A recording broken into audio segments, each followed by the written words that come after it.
South ఇండియాలోని అతి తక్కువ ధరలకి రత్నాలనందించే ఏకైక సంస్థ 6JVR.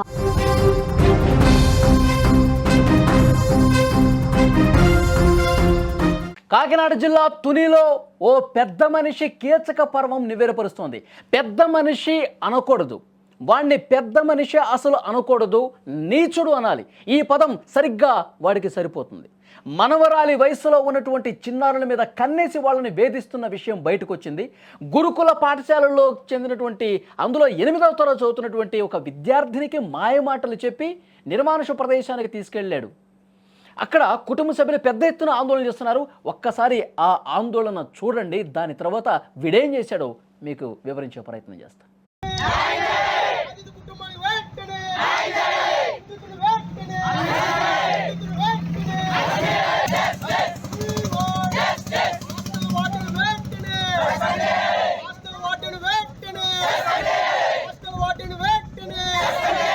ఆ కీచకుడి పేరు తాటిక నారాయణరావు. విద్యార్థిని బంధువు అంటూ ఇంట్లో తల్లిదండ్రులకు బాగాలేదంటూ ఓ చిన్నారిని బయటికి తీసుకెళ్ళాడండి. ఈ విషయాన్ని స్థానికులు గమనించారు, కుటుంబ సభ్యులకు సమాచారం అందించారు. అసలు విషయం అప్పుడు బయటకు వచ్చింది. అంటే వీడి ఉద్దేశం ఏంటంటే, గురుకుల పాఠశాలలో చదువుతున్నటువంటి అమ్మాయిలు, చిన్నపిల్లలు, మైనర్లు ఎవరైతే ఉన్నారో వాళ్ళకి మాయమాటలు చెప్పి రహస్య ప్రదేశానికి తీసుకుపోయి చాలా ఇష్టారీతిన దుర్మార్గంగా ప్రవర్తించినటువంటి పరిస్థితి ఉంది. ప్రైవేట్ పార్ట్స్ మీద గలీజ్గా తాకుతూ తన వయసును కూడా పూర్తిగా మర్చిపోయి దుర్మార్గంగా ప్రవర్తించినటువంటి పరిస్థితి ఉంది.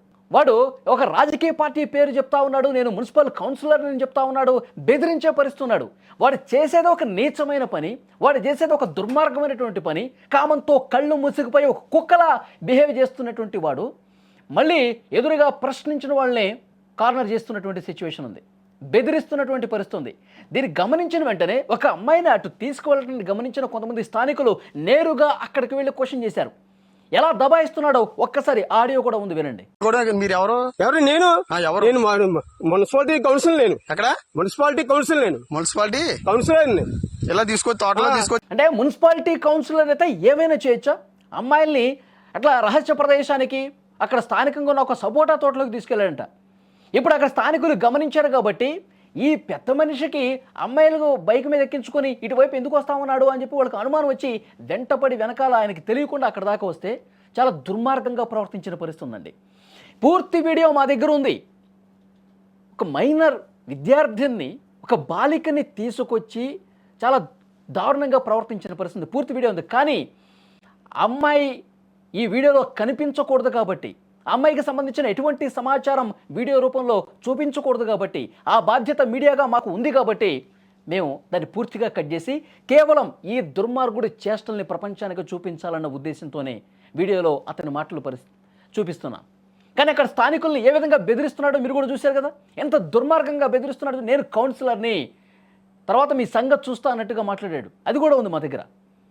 అంటే ఇక్కడ రాజకీయాలకి ఏమాత్రం సంబంధం లేదు. అది అతను కౌన్సిలర్ కావచ్చు, ఏదైనా రాజకీయ పార్టీతో సంబంధం అయినా ఉండొచ్చు, కానీ ఒక రాజకీయ పార్టీ వ్యక్తిగా మేము చూడలేదు. వాడు ఒక దుర్మార్గుడు, వాడు చేసిన పని ఒక నీచమైన పని. కమైన ఇలాంటి దుర్మార్గుల్ని చాలా కఠినంగా శిక్షించాల్సిన అవసరం ఉంది.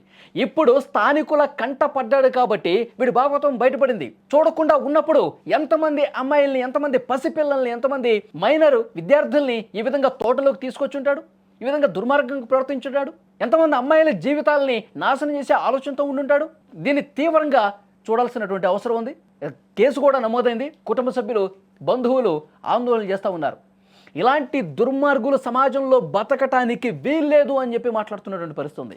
చాలా రోజులుగా ఈ తంతు నడుస్తున్నట్టుగా తెలుస్తోంది. అసలు ఏమాత్రం కూడా ఆ కుటుంబానికి తనకి సంబంధం లేదు.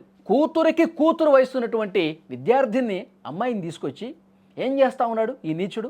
మనవరాలు వయసు, వీడి వయసు ఎంత, ఆ పాప వయసు ఎంత, 8వ తరగతి చదువుతుందంటే 12-13 సంవత్సరాలు ఉంటాయి. అలాంటి ఒక చిన్న పిల్లల్ని నిర్మానుష ప్రదేశానికి తీసుకొచ్చి, అంటే ఏ ఉద్దేశంతో తీసుకొచ్చాడు? మళ్ళీ వాడు చెప్తా ఉన్నాడు, మూత్ర విసర్జన చేయడానికి అడిగితే ఈ విధంగా నేను పక్కకు తీసుకొచ్చాను అని చెప్పి మాట్లాడుతూ ఉన్నాడు. కానీ అక్కడ స్థానికులు చాలా సీరియస్గా క్వశ్చన్ చేశారు వాడిని. అమ్మాయిని ఏం చేయడానికి తీసుకొచ్చావు, బట్టలు ఎందుకు విప్పే విధంగా ప్రయత్నం చేస్తున్నావు అని చెప్పి కార్నర్ చేస్తే తడబడతా ఉన్నాడు. అంటే నేను రాజకీయ పార్టీలతో సంబంధం ఉంది, నాకు నేను మున్సిపల్ కౌన్సిలర్ని, నేను ఏమైనా చేస్తా, నేను ఏది చేసినా చెల్లుతుంది అనుకుంటాడా? కానీ పోలీసులు చాలా సీరియస్గా యాక్షన్ తీసుకోవాల్సిన అవసరం ఉంది. ఆ పాఠశాలలో చదువుతున్నటువంటి విద్యార్థులను ఎంక్వైరీ చేయాల్సిన అవసరం ఉంది. ఎంతమంది పిల్లల్ని ఈ విధంగా తీసుకొచ్చి దుర్మార్గంగా ప్రవర్తిస్తున్నాడో ప్రపంచానికి తెలియాల్సిన అవసరం ఉంది. టీచర్స్ని క్వశ్చన్ చేయాల్సిన అవసరం ఉంది. ఎవరు రమ్మంటే, ఎవరు పిలిస్తే వాళ్ళతో పాటు పంపించేటప్పుడు టీచర్స్కి బాధ్యత కూడా ఉండక్కర్లా? ఎవరు వచ్చారు, కుటుంబ సభ్యులా కాదా, ఎవరితో పిల్లలు వెళ్తా ఉన్నారు, ఇవన్నీ చూడాల్సిన బాధ్యత టీచర్స్ కూడా ఉంది కదా. సో డెఫినెట్గా దీని మీద చాలా సీరియస్గా యాక్షన్ తీసుకోవాల్సినటువంటి అవసరం ఉంది. డెఫినెట్గా ఈ విషయానికి సంబంధించి మరింత లోతుగా విచారణ జరపాల్సిన అవసరం ఉంది. తమ పిల్లల్ని భద్రంగా క్రమశిక్షణతో చదివించుకోవాలని గురుకుల పాఠశాలకు పంపిన తల్లిదండ్రులకు ఇలాంటి దారుణమైనటువంటి ఘటనలు కనిపిస్తూ ఉన్నాయి. తీవ్ర భయాందోళన కలిగించే విషయాలు. పాఠశాలలో తమ బిడ్డల భద్రతపై ఆందోళన వ్యక్తం చేస్తున్నారు. నమ్మకాన్ని వమ్ము చేసినటువంటి యాజమాన్యం మీద కూడా ఆగ్రహం వ్యక్తం చేస్తూ హాస్టల్లో తమ బిడ్డలకు భవిష్యత్తు అసలు ఉందా, భద్రత ఉందా లేదా, ఈ విధంగా క్వశ్చన్ చేస్తున్నటువంటి పరిస్థితి ఉంది. అక్కడ ఆందోళనకు సంబంధించిన దృశ్యాలు అవే. కానీ పోలీసులు ఇంతవరకు దీని మీద ఏ విధమైనటువంటి స్పందన కనబరచినటువంటి పరిస్థితి ఉంది. చాలా సీరియస్గా యాక్షన్ తీసుకోవాలి.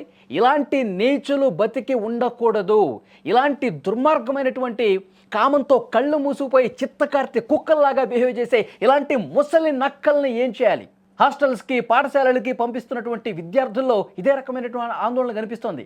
మా పిల్లలు శుభ్రంగా చదువుకుంటూ ఉన్నారు, హ్యాపీగా ఉన్నారు, వాళ్ళ భవిష్యత్తు బాగుంటుందని చెప్పి వాళ్ళు పాఠశాలలకు పంపిస్తే ఇలాంటి నీచుల చెరలో పడిపోయి పూర్తిగా భవిష్యత్తు అంధకారమైపోయే పరిస్థితి ఉంది కదా. ఇలాంటి వాళ్ళని ఎలా శిక్షించాలి చెప్పండి? అమ్మాయిల జీవితాలతో ఆడుకుంటున్న వాళ్ళు, పసిపిల్లలతో ఆడుకుంటున్నటువంటి ఇలాంటి దుర్మార్గుల్ని ఏం చేస్తే కరెక్ట్?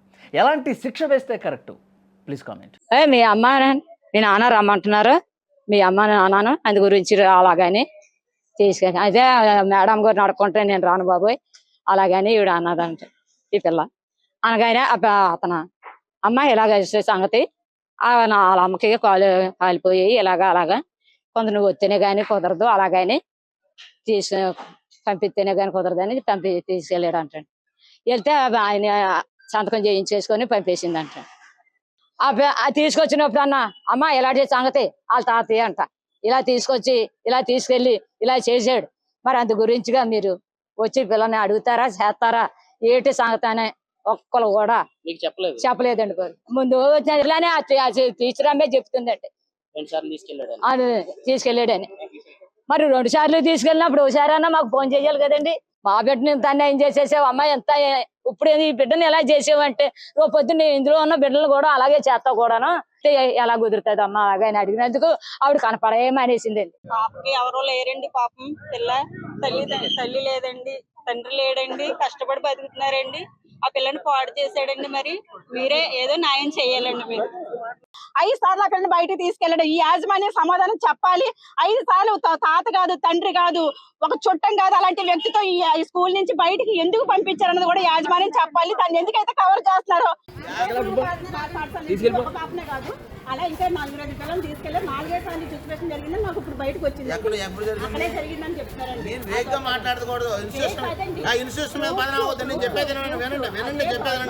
అంటే మీ మాట గురించి అంటే వస్తున్నాం.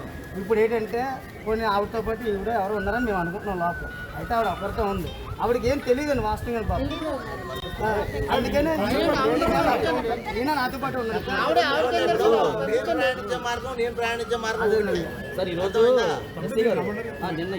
సార్ చెప్పలేదు ఆడపిల్ల భవిష్యత్తు చూసి మేము ఆలోచించాం.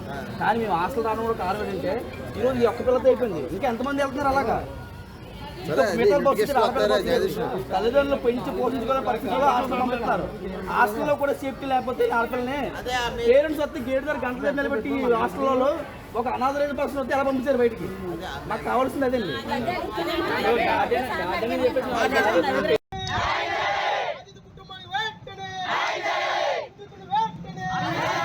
ఎవరు? నేను మున్సిపాలిటీ కౌన్సిల్, నేను ఎక్కడ మున్సిపాలిటీ కౌన్సిల్, నేను మున్సిపాలిటీ కౌన్సిలర్. ఇలా తీసుకొచ్చి తోటలో తీసుకొచ్చి